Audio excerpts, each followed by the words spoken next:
আসসালামু আলাইকুম। আজকে আমরা কথা বলবো ডাইং নিয়ে। আমরা যদি আমার মোকামে ড্যাশবোর্ড থেকে প্রোডাকশনে ক্লিক করি, এখানে ডাইং নামে একটি অপশন দেখতে পাচ্ছি। আমরা যদি ডাইং এ যাই, এখানে আমরা একটি লিস্ট ক্রিয়েট করব। আমরা যদি প্রথমে অ্যাডে ক্লিক করি, এখানে আমরা অনেকগুলো অপশন দেখতে পাচ্ছি। আমরা যদি কোনো কিছু ডাইং এজেন্ট বা অন্য কোনো ডাইং এজেন্টের মাধ্যমে কোনো কিছু প্রোডাক্ট প্রোডাকশন করতে হয়, তাহলে আমরা কিভাবে করবো সেটি আমরা দেখাবো। আমাদেরকে প্রথমে ডাইং এজেন্ট সিলেক্ট করতে হবে। আমরা প্রথমে ডাইং এজেন্ট সিলেক্ট করলাম, আমাদেরকে ডেট দিতে হবে। আমরা যে প্রোডাক্টটি বানাবো সেটি সিলেক্ট করতে হবে। সাপোজ আমরা এই প্রোডাক্টটা বানাবো এবং কত ইউনিট বানাবো আমাদের সেটি দিতে হবে।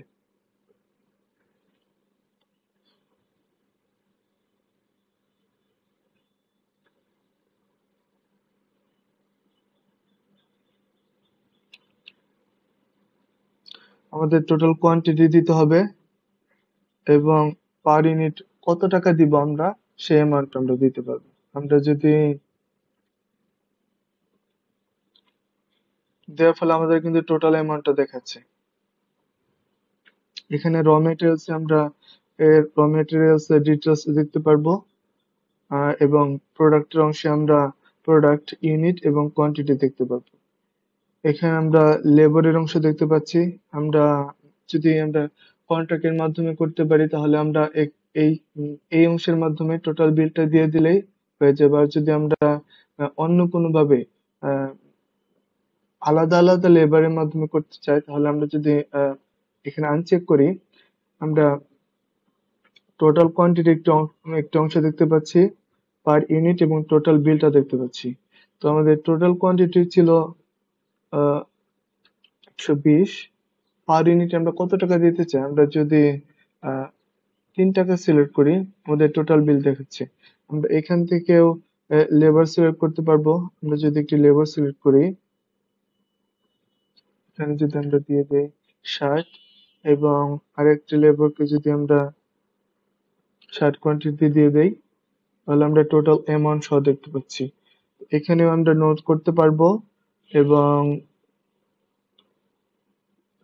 আমরা যদি পুরো প্রসেসটা দেখি, আমাদেরকে প্রথমে ডাইং এজেন্ট সিলেক্ট করতে হবে, ডেট দিতে হবে, বিল অফ মেটেরিয়াল সিলেক্ট করতে হবে, রোলিং দিতে হবে, কোয়ান্টিটি, ইউনিট এবং দিতে হবে। আম, তাহলে আমরা লেবারস এর ডিটেল দিতে হবে। তো সবশেষে নোট যদি করা থাকে, আমরা নোট করে সাবমিটে দিলেই আমাদের ডাইং এজেন্টের লিস্ট ক্রিয়েট হয়ে যাবে। তো এখন যদি আমরা অ্যাকশনে যাই, আমরা আহ, আগের মতোই সঠিকের ডিটেলস দেখতে পারবো, এডিটও করতে পারবো। এবং অ্যাপ্রুভ দেওয়ার ফলে আমরা কিন্তু আর এটি আর আহ, এই লিস্ট আর এডিট করতে পারবো না। আমরা যদি অ্যাপ্রুভে দেই, তাহলে কিন্তু অ্যাকশন থেকে আমরা শুধু ডিটেলস দেখার অপশনটি দেখতে পাচ্ছি। আমরা যদি ডিটেলসে যাই, এখানে আমরা ডিটেলস দেখতে পারবো। তো এই ছিল আমাদের ডাইং এর ডাইং লিস্ট ক্রিয়েট করার ভিডিও। আসসালামু আলাইকুম।